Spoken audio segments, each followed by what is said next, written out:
Ready.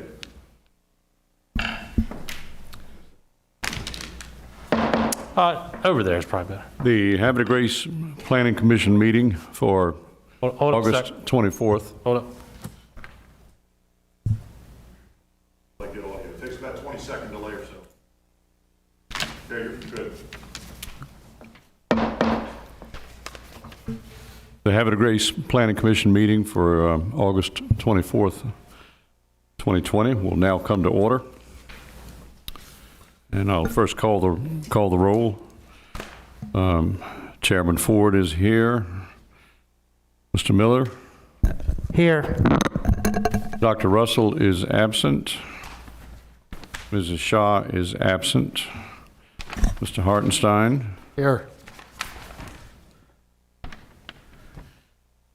Councilman Rainsacker? Here. And Mrs. Ware is absent. However, we do have a quorum of 4, so we can do business. The first and only case that we're going to hear tonight is building permit number 2020-0214. It's brought by Residential Reposition Partners, LLC. It's for phases 2 and 3 of Greenway Farms. This would be a site and subdivision plan approval by the Planning Commission for 296 townhouse units. Before we start hearing from the various participants, I just want to let you know how we operate. We ask, anybody can speak, and I'm going to start out with Mr. Grimm, and then I'm going to move to the applicants. But when you do speak, we'd like for you to start out by giving us your name and either your business or home address. And then go ahead and make your presentation. We can come back to you as often as you need to, would like to speak again or address something again. So that wouldn't be your only chance. You know, you can raise your hand and we can go back to you. Okay, Mr. Grimm, would you give us a staff report, please? Yes, Mr. Ford, thank you, sir. My staff report isn't as lengthy as they normally are due to the fact that this project was previously approved and I didn't feel that it was necessary to rehash the zoning history of the project. The project as proposed is a permitted use in the R2 zoning district. And I'll just briefly go over the history of the project. It was approved in the mid-2000s, and phase 1 is essentially built out at this point. Phase 2 and phase 3 were mass graded, but there was no construction that took place. There was some sediment control traps that were installed, but sometime around 2007 or 2008, construction ceased on phases 2 and 3.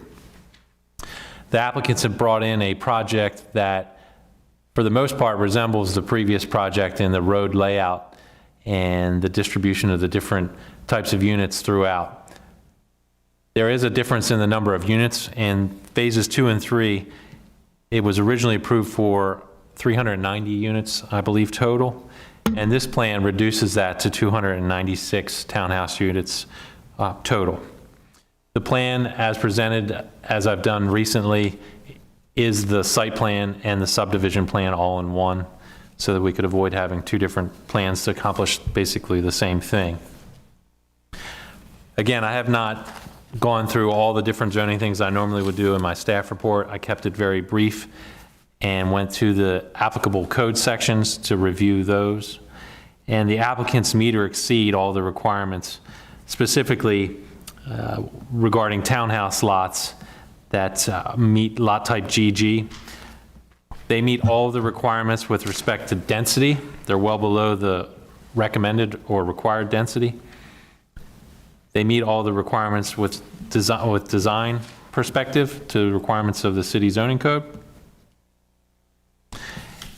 And the open space that was required is met through this plan as well. So the Department of Planning recommends approval of the site plan and preliminary subdivision plan.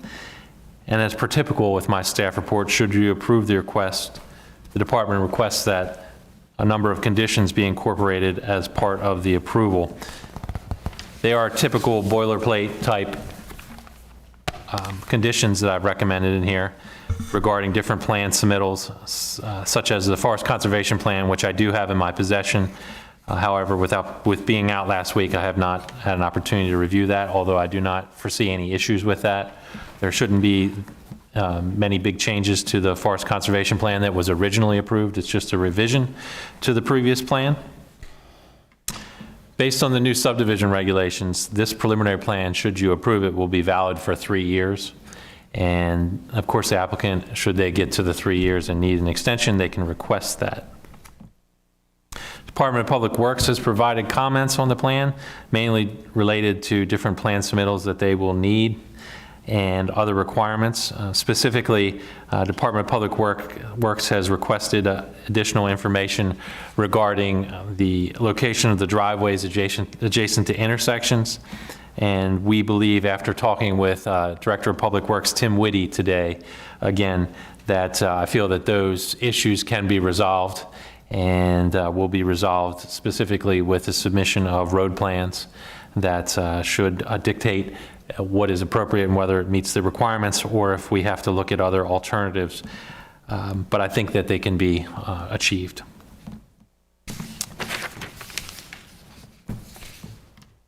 And with that, really I have nothing further. I'm not going to go through all my conditions, just want to hit those major ones there. The Department of Planning, again, recommends that the project be approved. This project is, as we all know, has languished for quite a long time, and certainly this will be good for the community to see this project finished out, and I think that it'll be a good thing for the city. And that's all I have at this time. Thank you, sir. Thank you, Mr. Grimm. Commissioners, do any of you have questions? Mr. Grimm? Okay.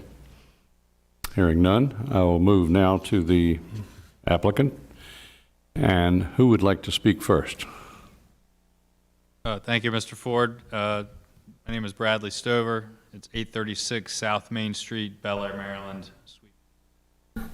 First of all, Mr. Ford, thank you and the gentleman up there for accommodating this evening and keeping us of having a grace moving forward. And also, thanks to Mr. Grimm. I know we had different circumstances last week, but he was there also all moving forward. I am the attorney of record for Residential Reposition Partners, 2 phases before you this evening. They are pleased to bring this to you. The 2 representatives here with me tonight are Jeff Lessons and Mitzi Boswell, if necessary, should there be specific questions there. And we're just excited about moving it forward. I had some very small involvement in this project, one law firm and Brown Harigo. So we're excited to see that, Mr. Grimm mentioned Buy Right project. So with that, I will, unless there are questions for me, I'll turn it over to Mr. Chris Mank of EN Engineering to address the plan. All right. Thank you, sir. Good evening. My name is Christopher Mink. I'm with EN Engineering, 1630 Providence Circle, Forest Hill.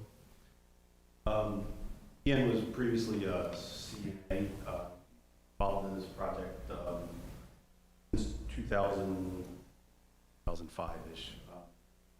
So a couple points I wanted to bring up about the history of this project.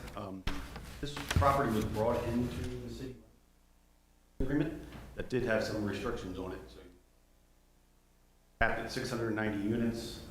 Townhouses had to be 24 feet wide minimum. 6 townhouses. Point that out, and we have kept to the terms of the annexation. As Shane mentioned, this project has been in here a couple of times. Original preliminary plan was 2006, and that was for the entire site, covered phases. Then the project was broken up into redevelopment phases. However, only phase 1 was built, and the preliminary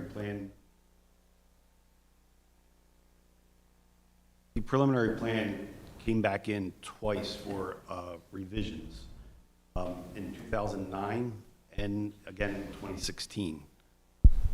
The revisions were to remove undeveloped condo units in phase 1 So originally, Phase 1 and a portion of Phase 3 were constructed, 235 units, 157 towns built there. Villa units, which are wider townhouses, they're wide. And then 60 condo units were constructed in Phase 1. Then revisions came in 2009, 2000. Townhomes. So that's where Phase 1 stands. Everything in Phase 1 has been constructed. Roads have been dedicated to the city, the public infrastructure, the bridge, the water system, the sewer system, it's all been dedicated to the city. So Phase 1 is now, Sir, could you hold the microphone? He can't pick up your audio at all. very good. I apologize. Thank you. Yes, Phase 1 has all been built out and it has been dedicated to the city. So there's no more developer involvement in Phase 1. Our new plan for Phases 2 and 3 will be all townhouse and villa units. So again, no condo units. They've all been taken out. There will be 74 villa units, the wider townhouse style. We're proposing 61 non-garage townhouses, 36 rear-loaded townhouse units, and 125 standard front-loaded driveway townhouses.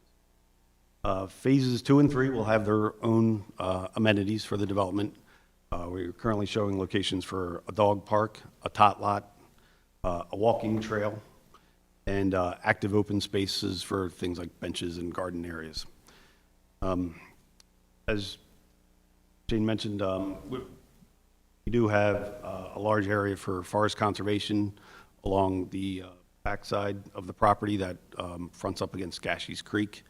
So there are some steep slopes and wooded areas in there that will be protected. We are not proposing any impacts to wetland areas or environmental features.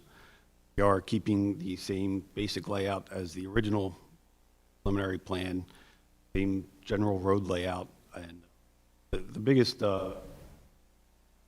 issues that we are correcting with Phases 2 and 3 is we are meeting the current regulations for additional parking, 3 parking spaces per unit.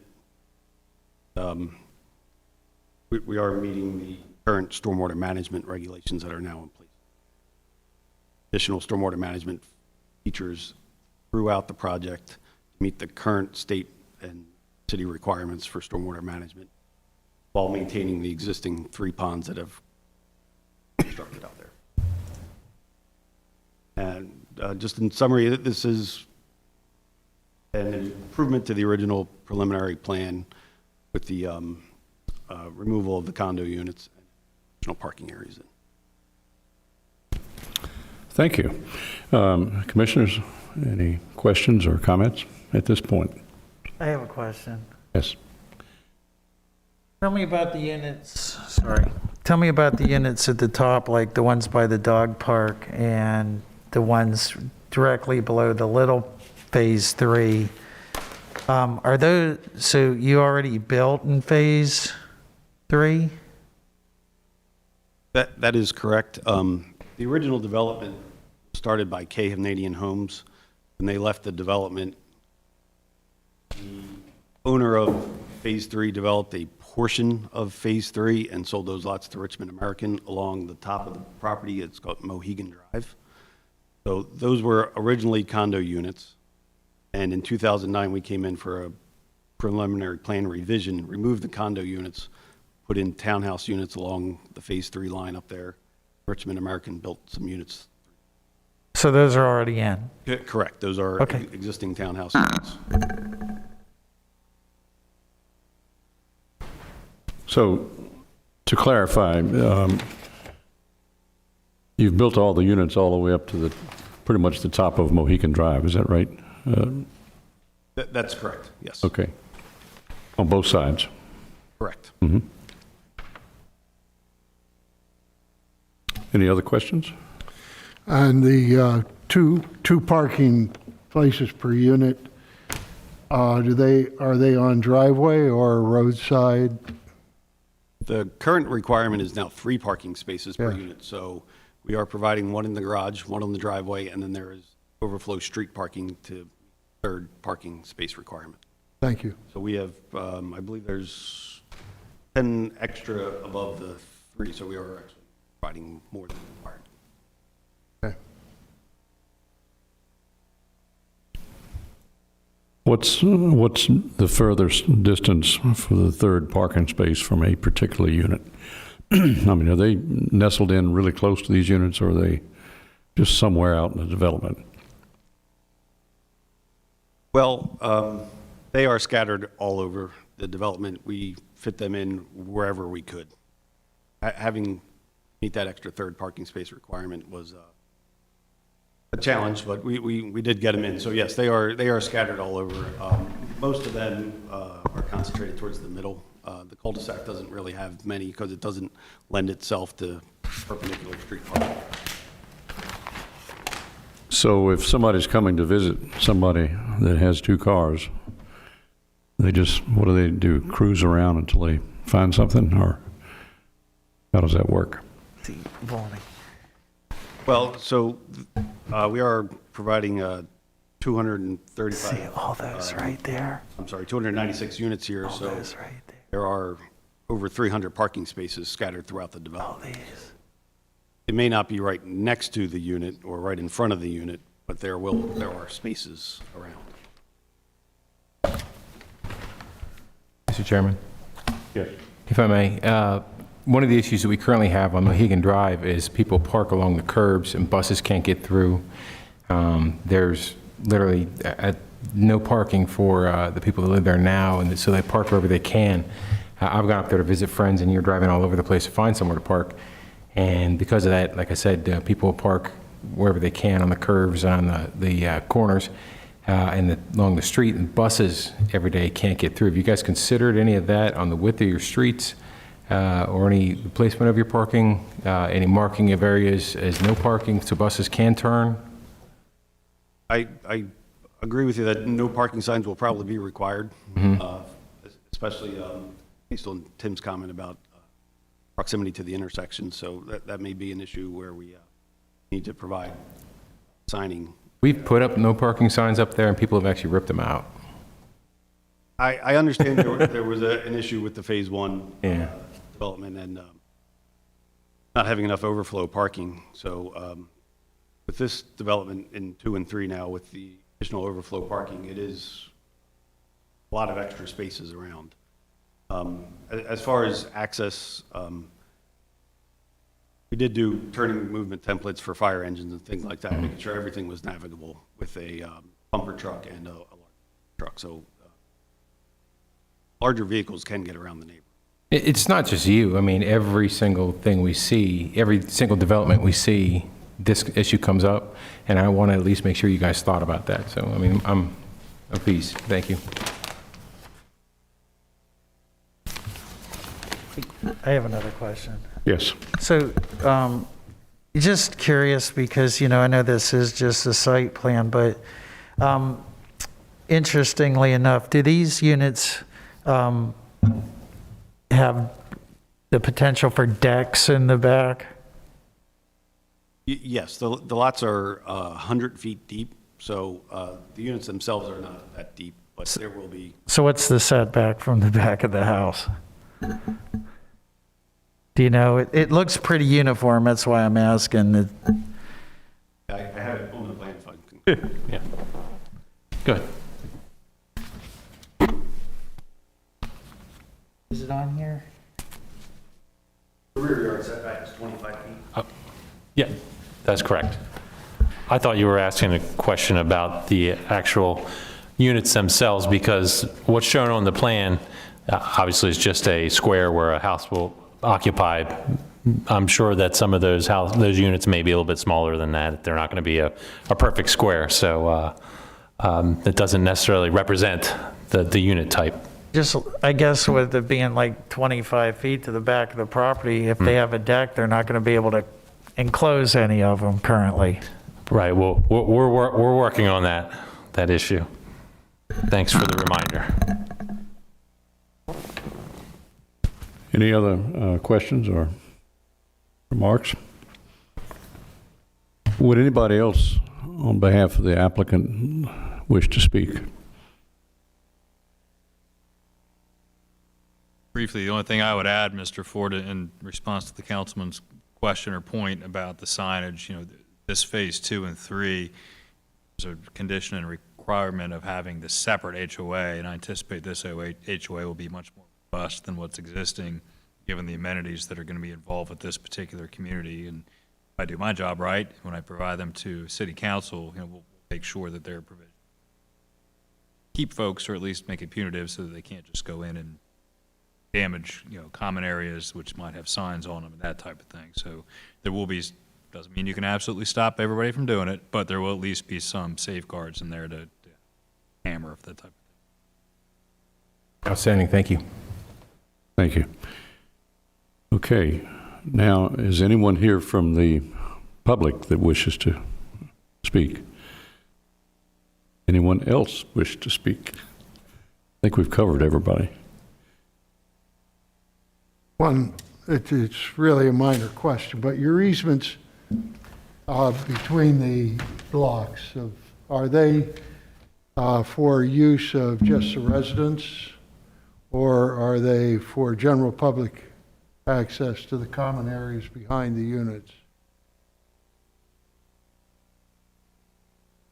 Yes, they would be for residents to get behind their units. So we 6 units in a row, so we provide the HOA strip in between the units to allow interior lot to get back and around back of their units.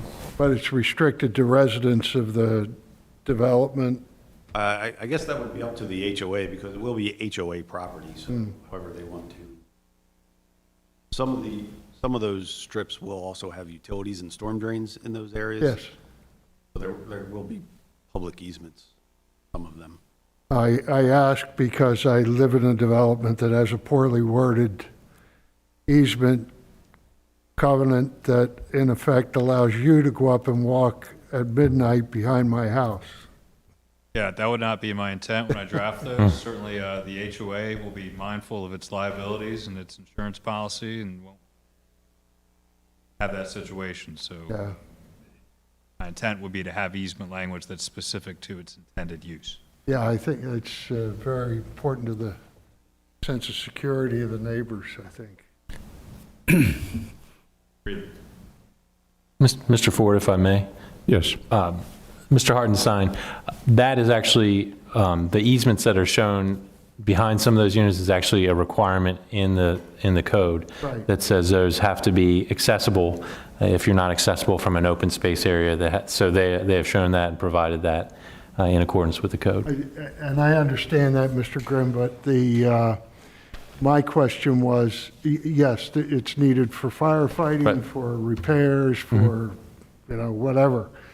But when it's not, when it doesn't exclude, or when it provides no exclusion of those legitimate uses and allows any outsider, anyone to walk behind your house at midnight, it's a little uncomfortable. Understood, sir. Just wanted to make sure that that was an actual requirement. Right. Yeah, and I would not draft it as a blanket ingress easement for any, Yeah. consistent with the purposes of the code. I do have one more. Yes. So, and I don't know if they know the answer to this or not, but Shane, is there any intention to tie into Bully Rock here? Or is that, There is no intention to tie into Bully Rock. Quite frankly, it would take a lot of engineering and a lot of money to be able to actually cross Gashies Creek into floodplain and wetlands. Now, there is a temporary or an emergency access that does provide access through to Bully Rock that is gated right now, but there is no intent that I am aware of or any discussions that would become a permanent road connection at this Okay. point. thank you. Anyone else? Okay, we have a preliminary site and subdivision plan before us.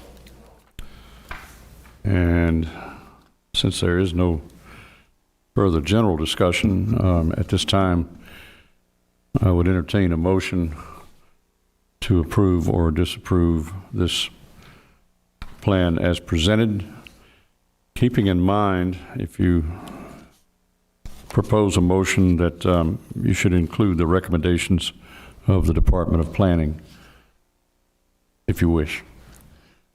That would be appropriate.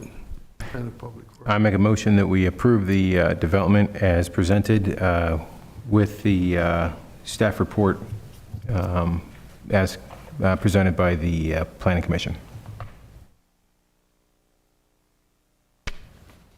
Do I hear a second? Second.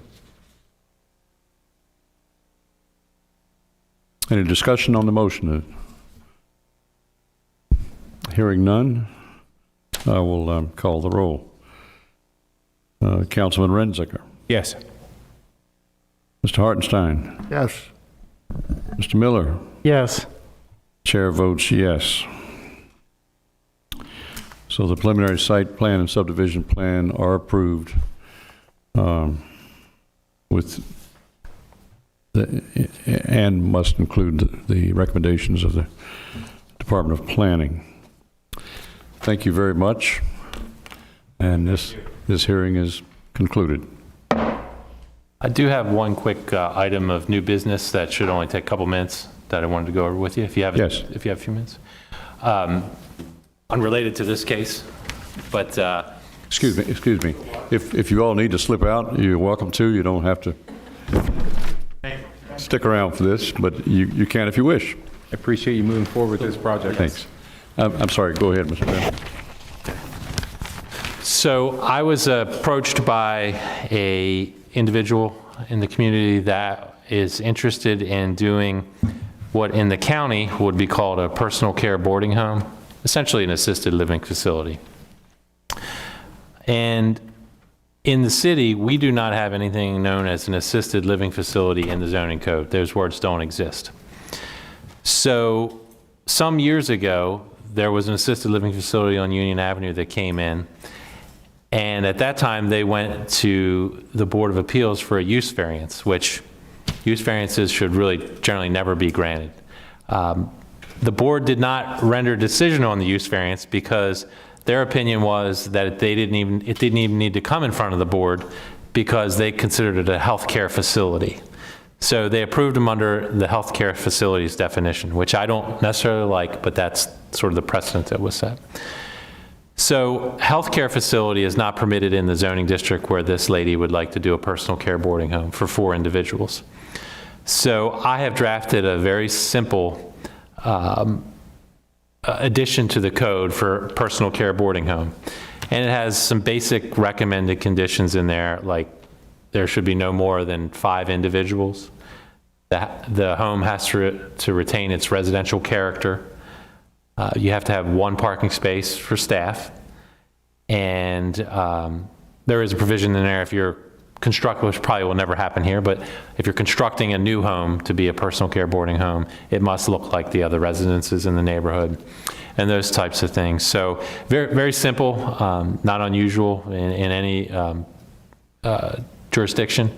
I've spoken to the administration about it, and they're supportive of the draft that I've put together. I literally just put it together today, but I can get you all a copy of that. And I just wanted to get any quick feedback and if you guys had any concerns about that.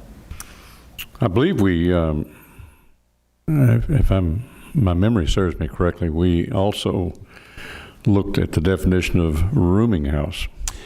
And I think we dealt with this a few times in the past by classifying it as a rooming house. Whether or not there's personal care given or whether people are just sitting there rooming, I mean, there's not a whole lot of difference.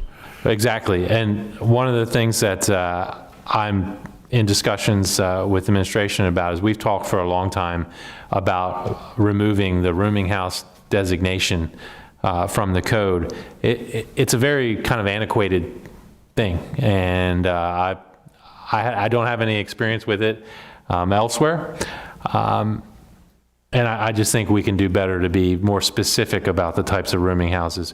A personal care boarding home, the definition, there'll also be a new definition that'll say, it basically says accommodations provided to individuals that are unable to care for themselves, And, it also adds in there that statement that's in other definitions in the code that says it shall not be used as essentially like a halfway house, or it's really meant for personal care for disabled folks, elderly, those types of things.